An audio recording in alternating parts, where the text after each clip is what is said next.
Hello दोस्तों, इसके पहले वाले वीडियो में हम लोगों ने ऑक्सिलरी वर्ब का प्राइमरी ऑक्सिलरी पढ़ लिया है। अब जो है हम लोग मॉडल ऑक्सिलरी पढ़ेंगे। प्राइमरी ऑक्सिलरी हम लोगों ने टेंस में पढ़ लिया था। अब टेंस में हम लोगों ने टेंस के माध्यम से एक्टिव पैसिव भी पढ़ लिया है। अब हम लोग जो पढ़ेंगे वो मोडाल्स पढ़ेंगे, मॉडल ऑक्सिलरी पढ़ेंगे। मॉडल ऑक्सिलरी के बाद हम इसका पैसिवाइज एक्टिव पैसिव पढ़ेंगे।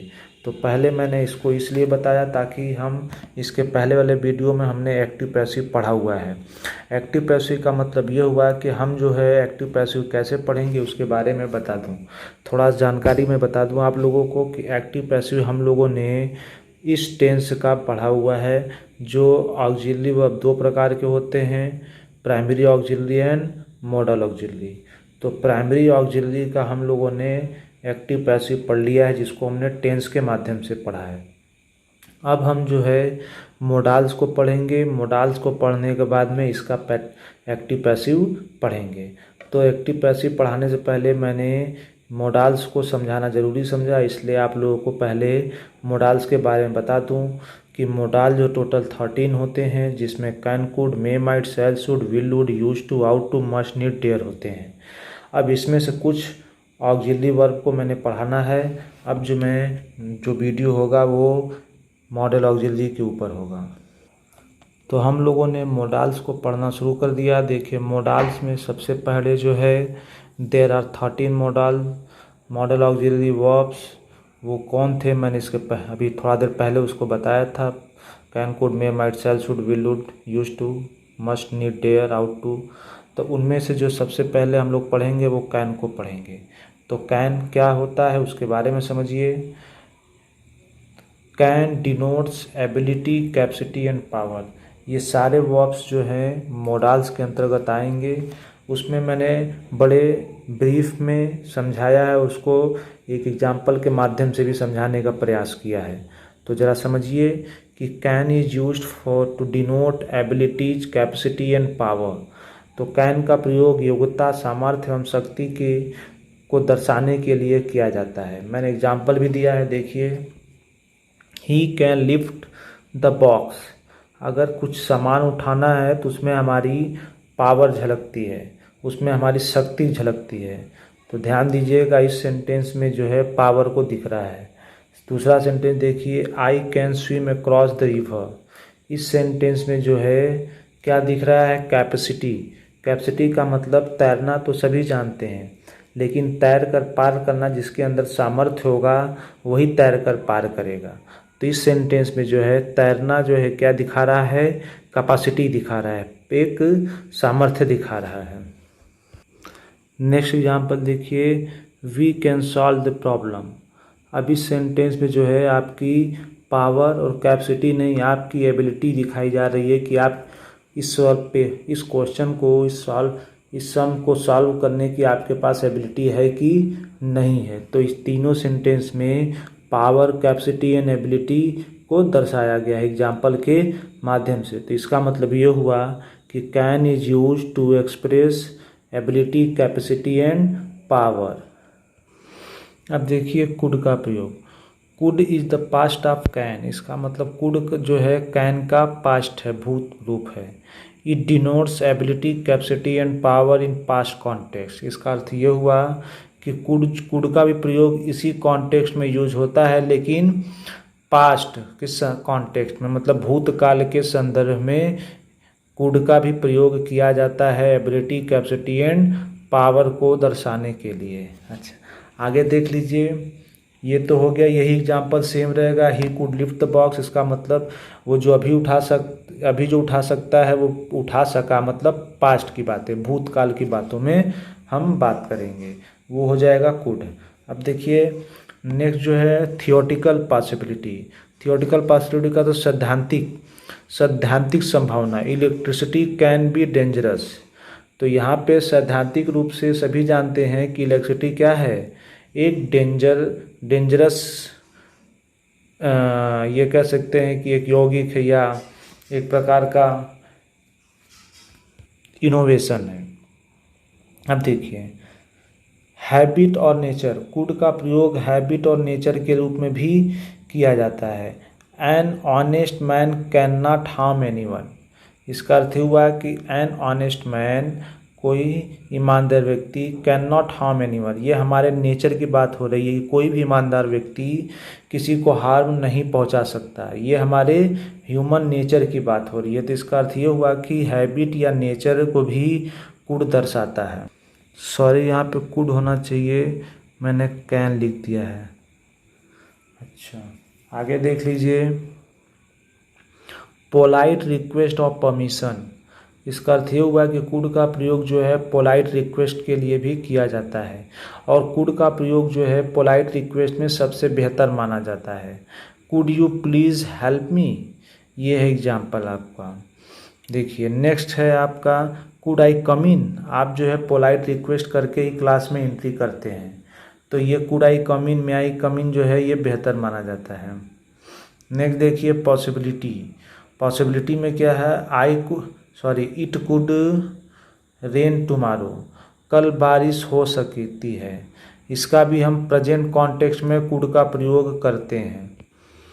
ठीक उसी प्रकार से पोलाइट रिक्वेस्ट का प्रयोग कैन के भी रूप में होता है। जैसे मैंने कहा कि पोलाइट रिक्वेस्ट ऑफ परमिशन का प्रयोग कुड के प्रयोग में होता है, उसी प्रकार से पोलाइट रिक्वेस्ट या परमिशन का के अर्थ में या संदर्भ में कैन का भी प्रयोग होता है। जैसे मैंने कहा, या आप लोग कहते हो यू कैन गो नाउ, या कोई बच्चा अगर क्लास में पूछता है may I go to washroom और wherever he wants to go, आप कहते हो yes you can go now, तो आप उसको परमिशन दे रहे हैं।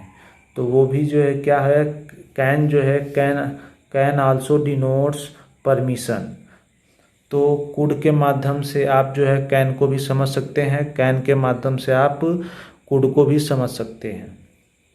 नेक्स्ट देखिए मे क्या होता है। May denotes permission, possibility, uncertainty, wish etcetera. देखिए मे का प्रयोग जो है क्या है, मे डिनोट्स परमिशन। परमिशन का मतलब आपको अनुमति लेना देना, पॉसिबिलिटी का मतलब संभावना, अनसर्टेनिटी का मतलब अनिश्चितता, विश माने इच्छा, एटसेट्रा और भी सारी चीज़ों में मे का प्रयोग किया जाता है। देखिए कहाँ कहाँ किया जाता है, एग्जाम्पल के माध्यम से मैंने समझाने का प्रयास किया है। मे आई कम इन सर, ये आप परमिशन, सीक परमिशन, तो आप कह सकते हैं कि may is use to seek permission. उसको मैंने शॉर्टकट तरीके से समझाया है, इसको लंबे में भी और भी लंबे वीडियो में बनाया जा सकता है, लेकिन मैंने ऐसा नहीं किया। नेक्स्ट देखिए it may rain today. It may rain today possibility को दर्शाया जा रहा है। नेक्स्ट देखिए इट मे बी ट्रू, इसमें अनसर्टनिटी है, हो भी सकता है नहीं भी हो सकता है। मे यू लिव लॉन्ग, ये इच्छा सूचक वाक्य है, हम लोगों ने पढ़ा हुआ है। जब ऑप्टेटिव सेंटेंस पढ़ा है तो ऑप्टेटिव सेंटेंस में खास करके मे का ही प्रयोग किया जाता है। तो may is use to make optative sentence. तो समझ में बात आ गई होगी कि मे का प्रयोग कहाँ कहाँ किया जाता है। अब नोट पढ़ लीजिए, मे का प्रयोग मोर पॉसिबिलिटी, अधिक संभावना व्यक्त करने के लिए किया जाता है मे का प्रयोग। जैसे आप लिखेंगे it may rain today, it might rain today. हम जो आगे पढ़ेंगे कि माइट जो है मे का पास्ट है, तो अगर मे जो है पॉसिबिलिटी को दर्शा रहा है तो माइट भी पॉसिबिलिटी को दर्शाएगा। जिस प्रकार से हमने बताया था कि कैन का प्रयोग एबिलिटी, कैपेसिटी एंड पावर को बताने के लिए, दर्शाने के लिए किया जाता है, उसी प्रकार से मे भी जो है माइट का पास्ट है, तो सेम थिंग वो भी करता है। जो मे का प्रयोग जब माइट जो है मे का क्या है, पास्ट है। तो जिस प्रकार से यहाँ पे देखिए कि जो कुड है वो क्या करता है, ability, capacity, power in past context. ठीक उसी प्रकार से किसको, कैन का, तो ठीक उसी प्रकार से आप देखोगे तो might is also past of May. तो अगर मे जो है अगर पॉसिबिलिटी को दर्शा रहा है तो माइट भी पॉसिबिलिटी को दर्शाएगा। लेकिन मे का प्रयोग ज़्यादा पॉसिबिलिटी होता है और माइट का पॉसिबिलिटी कम होता है। अच्छा, एक बात और यहाँ पे क्लियर कर दूँ कि सबसे पहले जो है अगर पॉसिबिलिटी में 1 नंबर पे कैन है, 2 नंबर पे मे है और 3 नंबर पे माइट है। ये ध्यान दीजिएगा आप लोग कि सबसे ज़्यादा पॉसिबिलिटी किससे दर्शाया जाता है? कैन से दर्शाया जाता है। सबसे ज़्यादा पॉसिबिलिटी कैन से, फिर उसके बाद में मे से, फिर तीसरे नंबर पे माइट से। इसका अर्थ हुआ कि अगर पॉसिबिलिटी के मामले में सबसे ज़्यादा, अगर आपको बहुत ज़्यादा पॉसिबिलिटी देना है, संभावना देना है, तो कैन का प्रयोग करेंगे। अगर 50-50 है तो मे का प्रयोग, और एकदम कम है तो माइट का प्रयोग करेंगे आप लोग। तो ध्यान दीजिएगा कि पॉसिबिलिटी से can, might, can, could, may, might, तीन चारों से होता है, कुड से भी होता है, लेकिन सबसे ज़्यादा कैन से पॉसिबिलिटी को दर्शाया जाता है। तो यहाँ पे हम लोगों ने पढ़ा कि मे का प्रयोग मोर पॉसिबिलिटी, माइट का प्रयोग लेस पॉसिबिलिटी। लेकिन अगर हम कैन का प्रयोग कर दें तो कैन का प्रयोग जो है मे से भी ज़्यादा पॉसिबिलिटी को दर्शाएगा। अब देखिए might, might is also past of में सपोजिशनल सेंटेंस में। तो माइट का प्रयोग सपोजिशनल सेंटेंस में भी किया जाता है। अब सपोजिशनल सेंटेंस क्या होता है, आगे देखिए। Suppositional sentence, if you work hard you might succeed, ये पास्ट कॉन्टेक्स्ट की बात हो रही है। यदि तुम कठिन परिश्रम किए होते तो पास हो गए होते। तो यहाँ पे सपोजिशनल मतलब आप जो है उसकी कोरी कल्पना कर रहे हैं कि आप ऐसा किए होते तो ऐसा हो गया होता। तो उसी को हम सपोजिशनल सेंटेंस कहते हैं इंग्लिश में, जिसको हिंदी में कोरी कल्पना कहते हैं। If you worked hard you might succeed, अगर आप कड़ी मेहनत किए होते तो सफल हो गए होते। तो ऐसे सेंटेंस में भी माइट का प्रयोग किया जाता है, न कि कैन, कुड, मे का। तो ध्यान दीजिएगा कि might is also past of में। तो जो काम जो डिनोट मे करता है वही काम जो है माइट भी करता है। अगर देखा जाए इट मे रेन ये पॉसिबिलिटी दर्शा रहा है, तो माइट का भी प्रयोग जो पॉसिबिलिटी में होता है।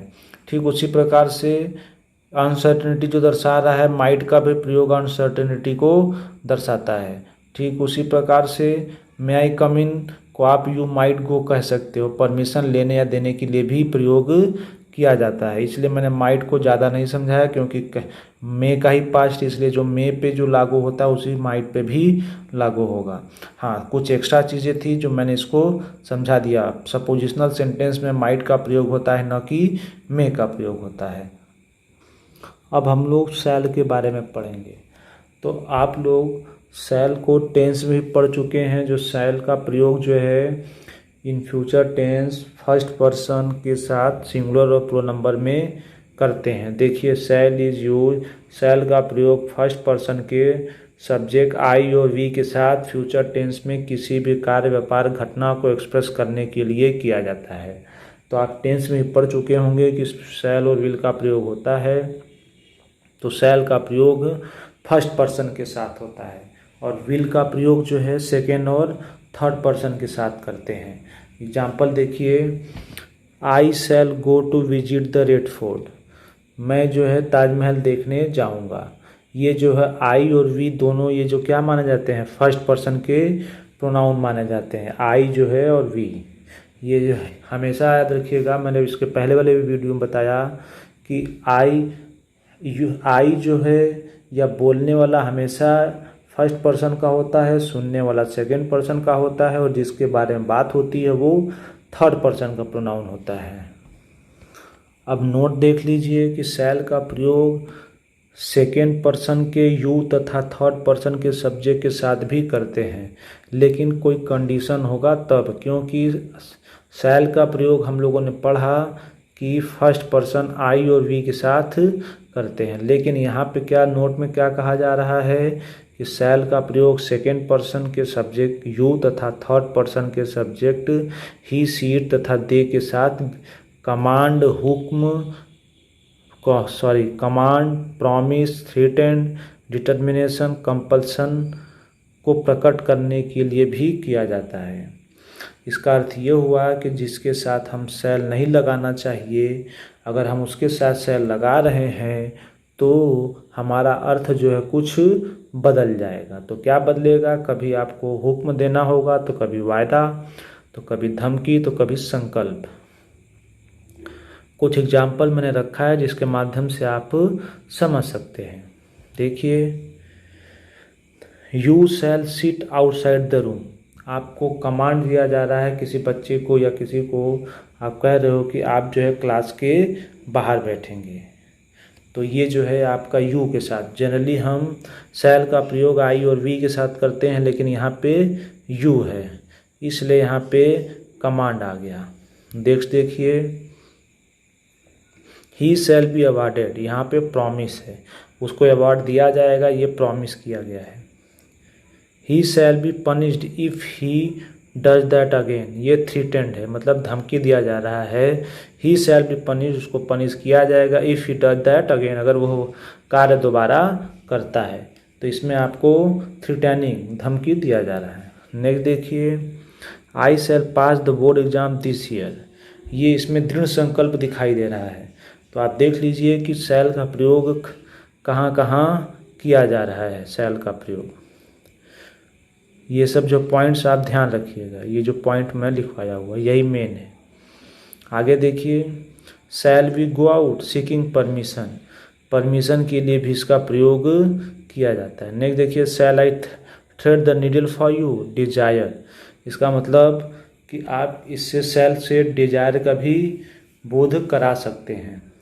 अब देखिए शुड का, should is the past of shall, जैसा हम लोगों ने पढ़ा था कि कुड जो है कैन का पास्ट है, माइट जो है मे का पास्ट है, उसी प्रकार से शुड जो है शैल का पास्ट है। यूजेज, इसके हम प्रयोग जान लें कि प्रयोग कहाँ कहाँ होते हैं। तो ये मैंने पॉइंट्स कुछ लिखवाए हैं जहाँ जहाँ इसका प्रयोग होता है। तो देखिए, मोरल ऑब्लिगेशन, नैतिक कर्तव्य के लिए हम शुड का प्रयोग करते हैं। एडवाइस, सलाह देने के लिए करते हैं। पॉसिबिलिटी, इसमें संभावना के लिए भी करते हैं। सो दैट या इन ऑर्डर दैट से शुरू होने वाले क्लॉज में पर्पज या रिजल्ट को एक्सप्रेस करने के लिए भी किया जाता है। इसका अर्थ ये हुआ कि इन ऑर्डर दैट या सो दैट से शुरू होने वाले क्लॉज में भी। तो जो ऐसा एग्जाम्पल मैं बताऊंगा इसको याद रखिएगा, पर्पज या रिजल्ट को एक्सप्रेस करने के लिए। नेक्स्ट देखिए, फॉर्मल नोटिस, अगर फॉर्मल नोटिस भी आपको देना हो तब भी आप शुड का प्रयोग करते हो। या इंस्ट्रक्शन, इंस्ट्रक्शन का मतलब निर्देश देने के लिए भी आप शुड का प्रयोग करते हैं। कंडीशन, शर्त के लिए भी आप शुड का प्रयोग करते हैं। अनरियल सिचुएशन, अनरियल सिचुएशन का मतलब जो सत्य घटना पे आधारित न हो, उस पे भी हम शुड का प्रयोग करते हैं। एग्जाम्पल देखिए, मैंने सारे के एग्जाम्पल, ये पॉइंट्स है आपके और इसके सारे के एग्जाम्पल मैंने बताया है। देखिए, one should love one's country, ये मोरल ऑब्लिगेशन है, नैतिक कर्तव्य है कि हमें अपने देश से प्रेम करना चाहिए। नेक्स्ट देखिए, you should not laugh at his mistakes, ये आपको एडवाइस दिया जा रहा है, सलाह दिया जा रहा है कि आपको उसके मिस्टेक्स पे, गलती पे हंसना नहीं चाहिए, ये एडवाइस है। नेक्स्ट देखिए, इसमें क्या, I tried my best to explain so that each student should learn, ये पर्पज बताया जा रहा है। मैंने बताया था कि सो दैट या इन ऑर्डर दैट से शुरू होने वाले वाक्य में हम शुड का प्रयोग करते हैं। देखिए, सो दैट से शुरू हो रहा है और ईच स्टूडेंट, ये शुड है, यहाँ पे सो दैट से शुरू है, इसलिए यहाँ पे जो है क्या होगा, शुड का प्रयोग होगा। नेक्स्ट देखिए, student should answer all the questions, ये आपका इंस्ट्रक्शन है। आपके जब भी कभी पेपर बोर्ड का एग्ज़ाम देते हैं तो आप उस पर लिखा रहता है, या कोई भी कंपटीशन का एग्ज़ाम देते हैं उस पर लिखा रहता है इंस्ट्रक्शन, तो आप इंस्ट्रक्शन को पहले पढ़ते हैं, फिर उसके बाद में हल करना शुरू करते हैं। अब देखिए, if he were you he should not do it again, he should not do it, इसमें अनरियल सिचुएशन है। इफ़ ही वर यू, यदि वह होता, यदि वह तुम होते तो he should not do it again, तो इसका मतलब वो ऐसा नहीं करते। तो हम जो है इसको सत्य घटना नहीं मान सकते, इसमें जो है मान रहे हैं कि यदि वो ऐसा होता तो ऐसा करता। तो अनरियल सिचुएशन, सिचुएशन क्या है, वो असत्य है, सत्य नहीं है, तो उसी को हम, ऐसे सेंटेंस को भी हम शुड का प्रयोग से ही बनाते हैं। अब देख लीजिए विल का प्रयोग। तो विल का प्रयोग जो है, विल का प्रयोग सेकेंड अथवा थर्ड पर्सन के साथ, सब्जेक्ट के साथ किया जाता है।